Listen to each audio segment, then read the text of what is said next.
Alright, you guys, welcome back to Game 2 of Needlessly Large Rods versus Team Ranked 1. We are going to go ahead and fix this up, and we are going to switch over the team names in the lobby here. So, we are going to be going into Game 2 with Team Needlessly Large Rods having absolutely dominated that first game. I think that went really well. It seemed as though early went really even, and then once Needlessly Large Rods started to get the snowball going, it just was impossible to stop. And it's looking like the side of Team Ranked 1 is either going to be trying to pick away this Echo, or they're just going to leave it open. They're going to pick the Morgana, so they're leaving the Echo open for Peels. They opted to ban out the Diana, they banned out the Leona, but they did not ban out the Echo. I'm not 100% sure how that's going to work. I think that Peels is likely going to pick up that Echo again because of how strong it's been for him in the last few games. And before we move on to that, we are just going to talk about the pick that has been made, and that is the Morgana. Morgana for the side of Team Ranked 1. We're going to see Bracer Loftus on the Morgana. Likely, I don't think we're going to see another Morgana support. But I think that Bracer Loftus could do some good things with this Morgana. However, we're also going to have to see what MKP on the opposite side is going to end up picking. His Diana got banned away, as expected. But Peels is fine on the Echo. And Wise Gopher is going to get that Tristana yet again. So we see two champions that they had last game. Two champions that they did well with. Likely going to see Mr. Nukem probably go for a Nautilus here or something like that. Something along those lines. The Nautilus Tristana is pretty good. Mr. Nukem has played some games on the Nautilus, which is good for him. But I could be entirely wrong, and he might go for somebody else here. Yep, it is looking like Mr. Nukem is going to go ahead and pick up that Nautilus for himself.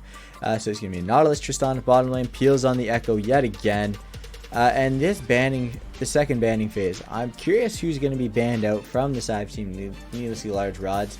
I assumed the Kai'Sa. The Kai'Sa seemed to be one of the few champions that was doing some major damage, so possibly the Kai'Sa going down, because I feel like this is going to be a Lucian in the mid lane. They're not going to be worried about that Rumble, because the Rumble didn't seem to become much of a factor. Neither did the Rek'Sai, and neither did the Yorick. So that's not going to be an issue. They are going to go ahead and opt to take out the Ezreal instead. So the Ezreal is going to be taken away rather than the Kai'Sa, which I'm honestly fine with, because Ezreal is still a strong pick. And they still could go for that Kai'Sa ban, but they already have their top laner done, they have their mid laner picked, and they have their jungler picked. So we're looking for a support pick on the side of Team Ranked 1, and as well as an ADC pick. Or possibly, if this Lucian does decide to go bottom lane, then it would be a mid laner and a support pick.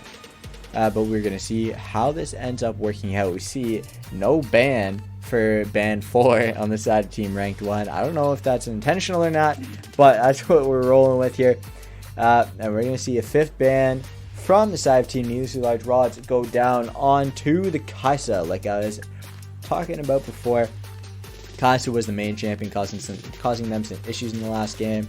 As well as that Kai'Sa being banned away, it looks like Team Ranked 1 is going to take away Coltimus' Malphite, because that's last game. Coltimus did some major things. So we've seen Coltimus play the Camille. We've seen Coltimus play the Darius, which is also banned away. Who else could he be going with here? Not sure yet. We're going to see the Hecarim be picked out first, which is pretty good. Pretty good for the side of Team Needlessly Large Rods, I think. The Udyr was open, so Udyr would have also been a good pick in my opinion.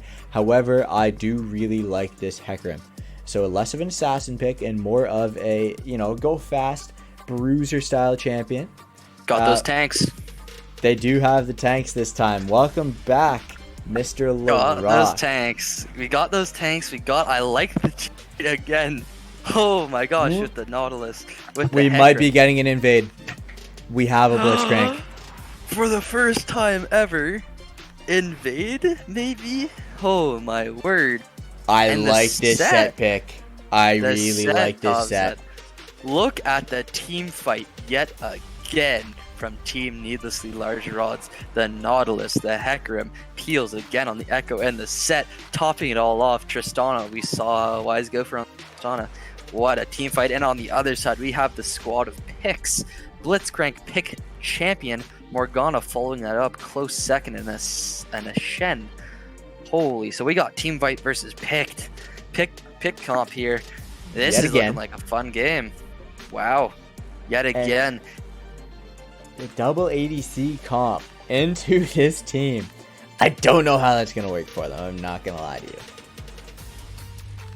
I mean, I think the second we get into team fights, if Krolex hits a really strong hook, I think that they could definitely win. If Shen can get a good taunt off, they 100% win, or the Morg binding.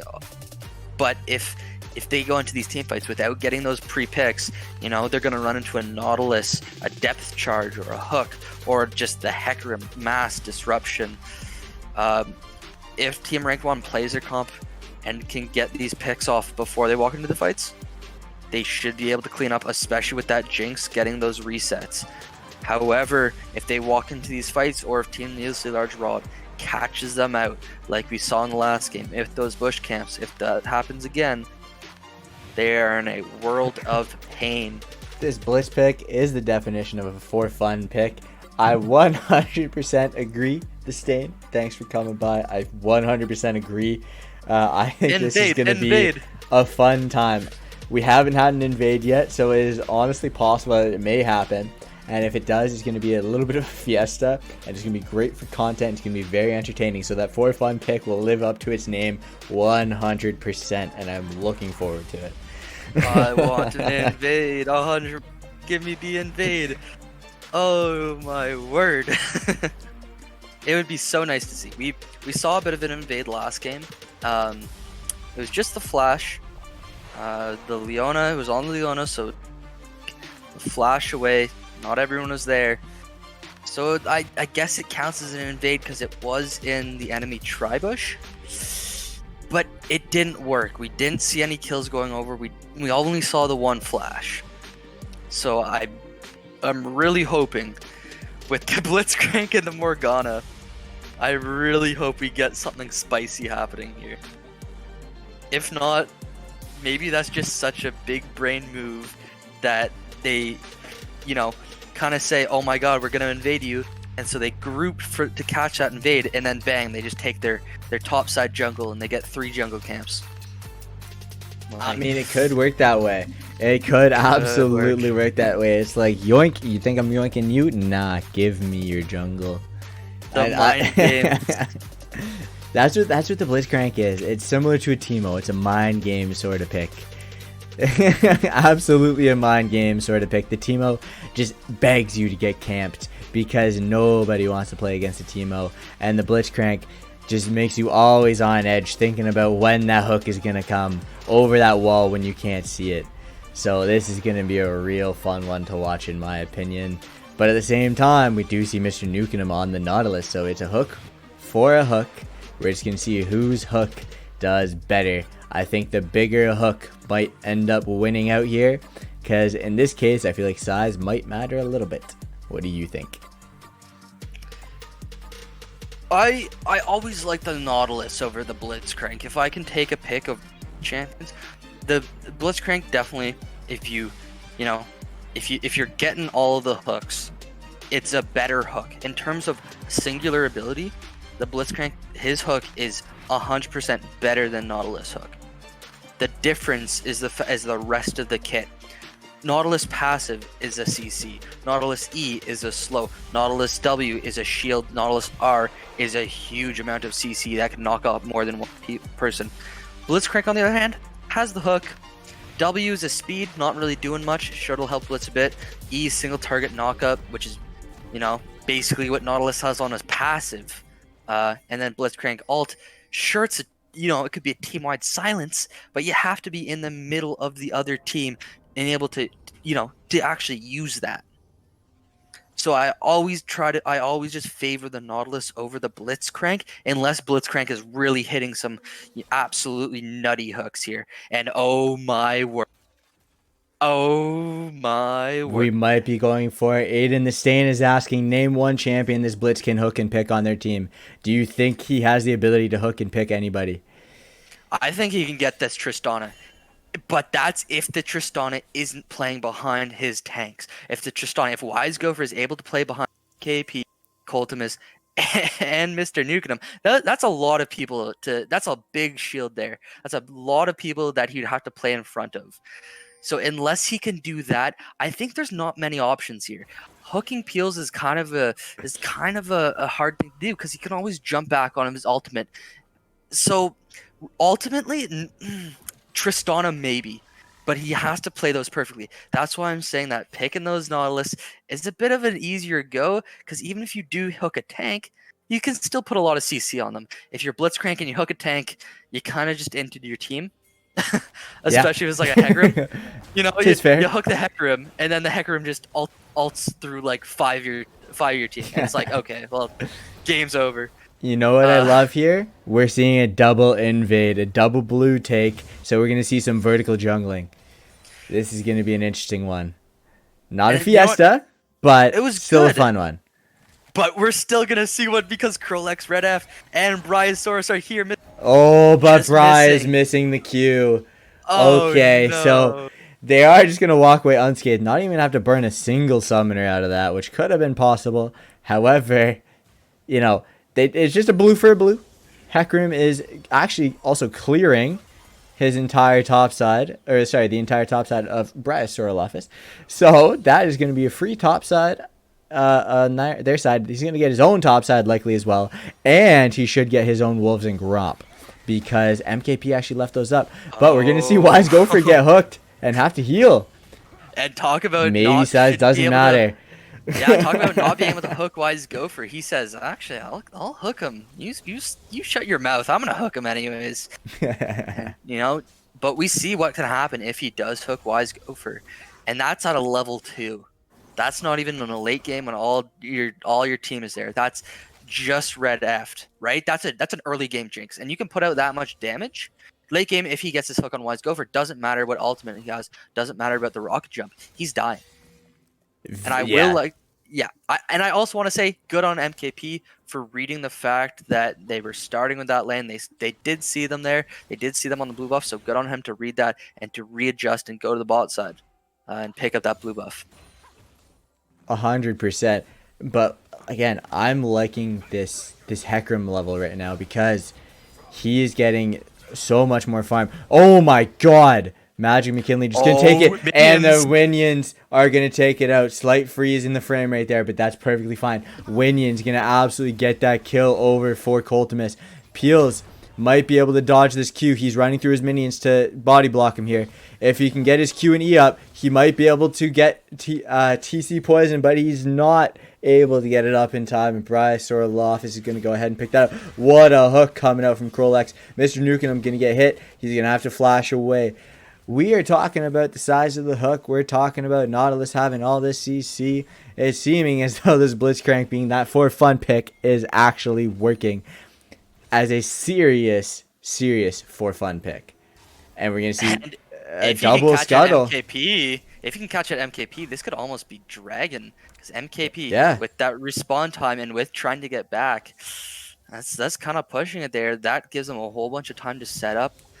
But it doesn't seem like they don't want to risk that hook. One of the big things about picking Blitzcrank is actually just having the hook. It gives you so much pressure in lane, so much pressure against other champions, not even throwing the hook. When you're another champion and you go, oh my god, I could get hooked, the possibility, wow, he has just hit everything with these hooks. He hasn't missed one. Just been fantastic so far. But having that hook, when you realize, there's the possibility of getting hooked, that makes you back off. Not even getting hooked. So holding on to that ability is actually a really important thing when you're playing champions like Blitzcrank or Thresh. Absolutely. And I think that Coltimus is going to really start to take over this top lane. But it's seeming like this Blitz Jinx is doing real well in this bottom lane. Oh my Wise Gopher word. going to be able to mitigate that hook right away with a perfectly timed rocket jump. So that is really, really good. Again, we saw this in the last game as well, though. We saw the bottom side, bottom lane of Team Ranked 1 go ahead and do some major work. However, at the same time, we also saw that only work in the early game. And we saw that the bottom lane of Team Needlessly Large Rods, as the game went on, really started to take over and really started to contribute even more. And even though the bottom lane of Team Ranked 1 was able to, help their team and contribute in the team fights, they just weren't able to keep up with the overall onslaught that was coming their way. And another fight breaking out here. Peels, he has that ultimate to dash back on. TC Poison now without that ultimate. Peels now able to get off 1, 2, 3 of his auto. But Peels going down so low. The W flash W. TC Poison coming in with that nice W. But MKP is looking for the cleanup here. Finds the E onto TC Poison, but is there going to be any damage follow-up? Not today. Diving under the turret. 1, 2 shots. The Ignite coming in. And I just realized that MKP has the Ignite. And it worked out for him. I am not going to complain about that because it worked. Yeah, you can't really complain because, you know what? It works. And absolutely. Then you just seem like a bit of a fool, but Magic McKinley, a good stun onto Coltimus. Just not dropping low enough. Krolex kind of looking around for MKP at this point. He is absolutely on the hunt. He's going to try to throw that hook on the Wolves. Not really going to work. They're on Dragon. They are on Dragon. MKP is going to get his blue buff. He has no health be able to. He has no health to be able to come even close to contesting this Dragon. So this first Dragon, the Mountain Drake, is likely going to be going over just to the side of Team Ranked 1. The flash hook by the Blitz. Krolex going to be able to pick up that kill. Krolex is doing incredible things right now. Wise Gopher going to have to jump out. Mr. Nukem doesn't have his flash. So he's going to have to just give up his life. But they're going to pull the ult out of Mr. Magic McKinley. And Coltimus is likely going to get at least a plate here in the top lane. Peels on the Echo, starting at 0-2, a much less favorable start compared to last game. They're looking to dive here. Okay, Wise Gopher. No, getting caught. Wise Gopher is just... The more mining hitting. Yep, and he's going to get hit. But Bryce Roloff is getting executed. He's not even going to get the kill picked up. He's going to get executed. But we got MKP and Peels coming in. They don't have vision. MKP likely going to be able to pick up Krolex, but I think that Peels is going to be able to pick up Red Eft. Never mind. It's looking like Peels is going to have to do both jobs himself. It looked like it was going to be so good for them, but it's possibly going to go out so bad. Coldham is going to be dunking out with the W shield. It might be okay. Magic McKinley going to be able to flash onto him, and Coltimus is going to be taken out. Peels is going to get a kill back to himself. This game definitely looking a little bit more in favor of Team Ranked 1 at the beginning. However, early last game seemed pretty even, if not slightly tilted in their favor as well. So we've seen Team Needlessly Large Rods come from the position that they're in to win the game. The Jinx is 3-0 though, so that's going to be scary. What do you think they need to do to deal with this Jinx? Well, they have the tools. They have the Nautilus hook. They have the Hecarim. So they have all the tools to deal with this Jinx. The only problem is just making sure this Jinx doesn't get further ahead than what she is right now.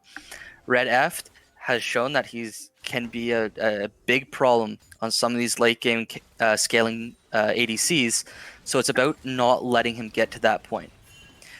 He's got 3 kills right now, but if you can stop that, if you can cut off the bleeding, and just stop him from getting that 4th, that 5th, that 6th kill there, they're in a go. Oh my word, TC Poison with that final crit. Peel's just not expecting it, and here comes Krolex, able to hook Mr. Nukem. Mr. Nukem should be going down here. The Jinx rocket coming in. Not enough, the not W just saving him. And they thought they had it. Oh no, a blunder on the side of Team Ranked 1. Just not connecting through with that kill onto Mr. Nukem. That might cost them in the long run. That is not good for them. That is absolutely not good. However, they're so far ahead that I don't think it's the biggest issue in the world. Coltimus, the nice dodge on the Q, because I think if he got hit by that binding, he might be going down. Wise Gopher going to get hit by that hook, but he's going to be able to just rocket jump away, no issue. Coltmus and Magic McKinley are going to be duking it out in the top lane with MKP and Bryce MKP. Orlofis nearby. I think this is going to be a solid enough 2v2, and MKP seeming to win the war against Bryce Orlofis, and also Coltmus seeming to do pretty okay against Magic McKinley. Bryce Orlofis is going to be able to use that plant, but he's just going to walk back in and just get killed by the Hecarim Q. That is a very questionable play. However, the bottom side is looking to go pretty well still for the side of Team Ranked 1. So it's just going to be a 1-for-0 trade in that top lane. Peel is absolutely not respecting the damage of TC Poison right now. And we've seen where that's gotten him so far. Oh my god, what a hook. Mr. Nukenham doesn't have flash. However, he does have Peels roaming down to help him here. I think he's going to be just fine. He'll be just fine. He'll walk out slow like a does. Oh, Coltmus catching Magic McKinley on the top side. Nothing going to happen now. No one's around to help. MKP is going to pick up the Rift Herald, though, so we might see what he tries to do with that. It looks like he's going to go topside. It looks like they want to force Magic McKinley off this. They have to make sure not to overstay. Dragon is up in a minute. You have to make sure that you reset. You have time to reset, buy, and get vision in the enemy side. Because if you don't, you might lose these fights. They might be trying to trade for some kind of top lane turret, though. This will be the first turret going down. Red Eft and Krolex unable to get that first turret, just because Heraldina is a bit too strong right now. But now, you know what? Team Ranked 1 does get to kind of set up for free, unless Krolex can hit a hook, and he is. Mr. Nukenham should be dropping here, and Red Eft making sure, Krolex actually making sure that Mr. Nukenham doesn't get away this time. And that should be second turret and possibly a dragon, unless needlessly large rods can respond. Well, they still have 4 members up. We have Coltmus with the TP. We have MKP making his way over. And we have the Tristana. Nautilus is back up now. So Mr. Nukenham and Wise Gopher having the ability to get there. Peel's having the ability to get there. He also has teleport up. So I'm expecting them to at least try to fight for this dragon. But it's looking like there's going to be a lot of damage going down onto it pretty quickly. And if they don't act fast, then they might not be able to get it. MKP instead deciding to just pick up 2 jungle camps, and the rest of his team not really going to be able to do a whole lot. So it looks like they're just going to pick up that dragon for free as the side of Ranked 1. Colton is going to be waiting in the wings to maybe get a pick. However, he's just going to wisely back away and, go ahead, head back to his top lane, get some more farm, continue to just, deal with this game the way it is, and hopefully, take it to late game. Even though we see the Tristana down a plethora of CS, plethora of gold, but we also see a pretty good CS lead up in the top lane for Mr. Coltimus on the set. So at the same time, this is going to be an interesting one. Peel's going to be forced to ult away. Mr. Nukenham going to be getting caught out again. That Krolex hook is going to be doing some major damage. Krolex getting the kill with the Aftershock. I guess that can be considered a little bit BM. But not intentional PM. 3-1.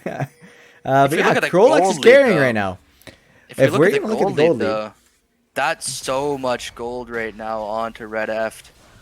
That is 6K onto Red Eft here. He is so far ahead. There's 2 dragons. Right now it looks like Ranked 1 could be a bit farther ahead right now, and it looks like they might even, at this point, be looking to kind of start to round out the game here.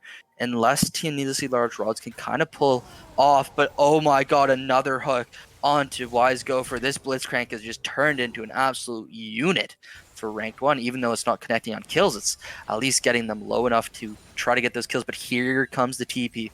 That's going to be Coltimus. He's going to be looking for a dunk onto potentially Red Eft here. The ultimate coming in from Mr. Nukenham is going to stop both of them up for now. Hook. Nice hook onto Red Eft. Going to stop him. Going to get the kill here. And they should almost be able to get Krolex too. Wise Gopher jumping back in onto Krolex.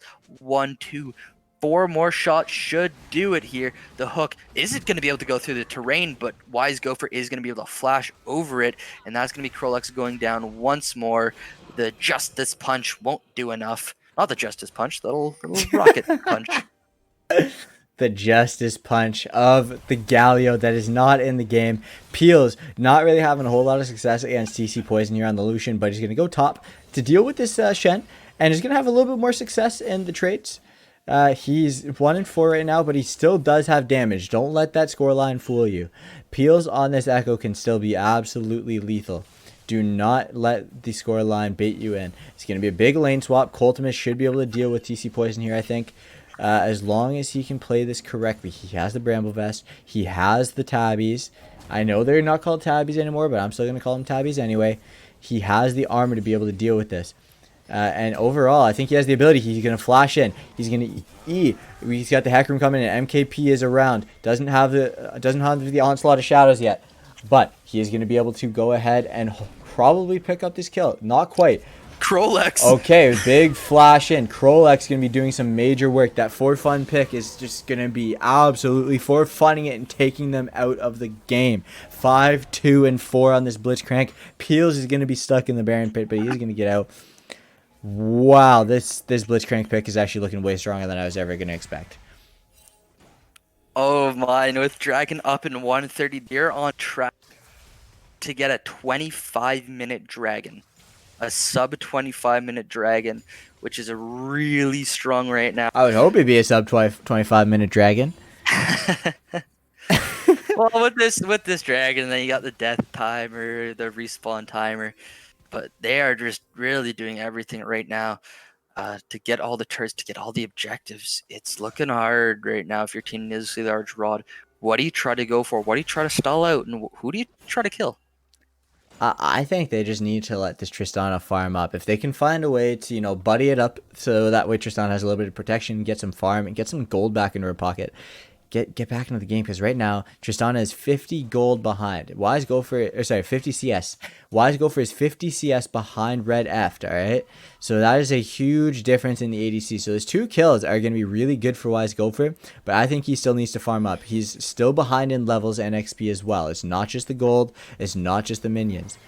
On top of that, though, the hopeful hook did not hit, but that's perfectly fine. In the jungle, we're seeing relatively even, but in the top lane, we're also seeing a good, good gap in the CS department in favor of Team Nidalee Large Rods. But we also see quite the opposite for Team Ranked 1 right now in the mid lane. The Blitzcrank doing so much work. Coltimus just going to be going down without even being able to use his W. I think this is going to be a free dragon for the side of Team Ranked 1. This game is going so much better for them than the last game. MKP goes in. They need to just stall this one out. And that's a double kill, potentially a possible. Triple kill. Red Eft taking that last one away from TC Poison. He doesn't want to share his little kills. He says, you have a double kill, that's enough with me. TC Poison actually looking for one more. But that's not going to be enough. Going to dash away, they're going to pick that up. That's a TP top lane. That is a TP top lane. Shen might be able to get this turret. I don't know if it's quite possible. He doesn't have much ability to get this mini wave trimmed down at all, but he's going to do his best. He is going to do his absolute best. Well, I can't judge it too much because it's working, I guess. And he's chipping away. Yeah. But Red Eft might be getting caught out here. No ultimate to save him this time. No vision. But he's going to sense a disturbance in the force, and he's going to back off. Yeah, absolutely he is. So one thing I want to talk about, though, in regards to this Blitzcrank, I need to see members start dodging these hooks. There's been a few that obviously, like, you can do your best. You're not going to be able to dodge every single one, but there's been a few where I've seen a good possibility of dodge, and it just hasn't gone through. So if they can, start to get some of these dodges down and, avoid those hooks, then the Blitzcrank doesn't become quite as useful. He still has that silence, but once that hook and silence are down, he's not going to be quite as useful. He did hit that hook. Wise Gopher versus TC Poison is going to be a good fight, but Wise Gopher is going to go down. This is going to be a 3v3. However, the 3v3 is going to favor the team that has way more gold, and that is Team Ranked 1. Absolutely just taking out needlessly large rods. It was going pretty well in the early game. We saw a small lead, but the lead just continues to widen. Red Eft so strong on this Jinx right now. I don't think there's anything Coltimus can do. And a flash for and that is an ace. His fate. And wow, this is 3 minutes until Dragon. Should be a sub 25 minute. They didn't pick up the Rift Herald. So Baron actually spawned before they could pick up the Rift Herald. So there is a bit of breathing room there for Team Needlessly Large Rods because they don't have that Rift Herald. They can't push a couple of these turrets down rather quickly. They're still going to push them just at a slower speed. And we're going to see that because Blitzcrank and Shen are nowhere near the fastest turret takers. Absolutely not. This is a crazy turn of events, though. From the last game that we saw a very dominant performance from Team Needlessly Large Rods. It started out relatively even, but as the game went on, they really started to take over. But this game, it seems to be the complete opposite, with the side of Team Ranked 1 just taking over the game. They're already almost 11k gold up. They're over like about 10,500 gold up. 22 to 6 are the kills. They're 16 kills up. It is seeming very, very hard for the side of Team Needlessly Large Rods to get something done. But right now, it's a 5v3. If MKP can get this flank, he might be able to do some work. If they can get rid of that Morgana Black Shield, then they might be able to get rid of the Jinx. However, it's not going to happen. It's looking like it does not going to matter. The Jinx is just going to melt them apart. And I think this could absolutely be game, or at least the inhibitor coming into the Dragon Soul. 30 seconds and you have a Jinx who has resets when this actually could be game. Mr. Nukem might have to play this rather carefully. They could be looking to end. They have the resets. They have the minions. They have the health. That Shen, they're looking to end it here, and with the death timers coming in, 9 seconds, 10 seconds on all of them, Mr. Nukem actually going to drop over. Now it's a 5v0. The rest of the team is coming up quickly. They're going to have to burn through this quickly. Magic Penalty trying to hit the turret. Red F now also looking. TC Poison is doing his best to try to kite away. Peels onto him, should be able to take him down. That's going to be him taken down, going. That's the death timer. 42 seconds. Red F now looking at MKP. They're all just running for the hills, though. They don't want to get caught. They overstayed their welcome. Talk about checking out at 5 p.m. They checked out at 7. They absolutely checked out at 7. I think there is still hope for the side of Team Needlessly Large Rods. It is looking slimmer and slimmer as this game is going on. However, if they can continue to, draw out this game a little bit, try to catch back up in gold, try to catch back up in levels, I think there's still a possibility. If they can play it smart, because right now, it's seeming like the communication they had last game isn't quite there.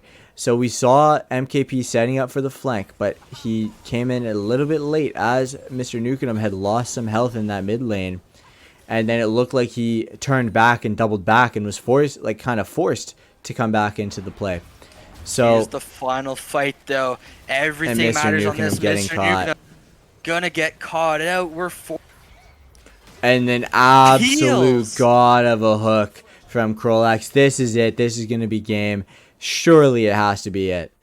Surely it has to be. Don't call me Shirley. This is the final dragon here. This is ranked 1, able to pick up the 23-minute soul, and it's going to be an Ocean Soul to cap it all off. Then they're looking for the final game. 1 turret left that stands between them and the victory. 1 turret, no inhibitors, and it's 5v4. Peels coming up in 12 seconds. If this hooks lands, it's still a 5v4. Even when Peels gets up, it is going to land. Krolex hitting all of these hooks. He has hit, I want to say 80%, and this is it. This is the final game, everything going down. What can Needlessly Large Rods do, if anything at all? That's going to be an ult into the backline, but he's actually going to drop now. MKP, TC Poise is going to be taking him up. Krolex is going to do his best to try to zone off Wise Gopher. Everyone going down. Peels, can he do anything? TC Poison says no. And with that kill, that's going to be the game. That's going to be a 1-1 in the series. Needlessly Large Rods versus Team Ranked 1. 1-1 on both series today.